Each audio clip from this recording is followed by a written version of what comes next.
1971 সালে মুক্তিযুদ্ধ চলাকালীন সময়ে পাকিস্তানি সেনাবাহিনীকে সহায়তা করার জন্য রাজাকার বাহিনী গঠন করা হয়।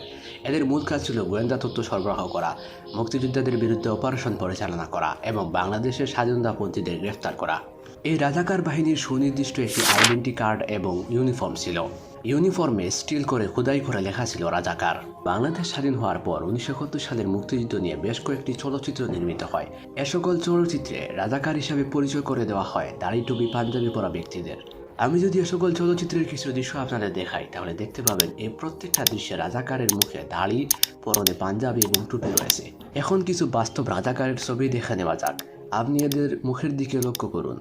এদের মুখে কোথাও কি দাড়ি কিংবা পরনে টুপি পাঞ্জাবি রয়েছে? উত্তর হলো না।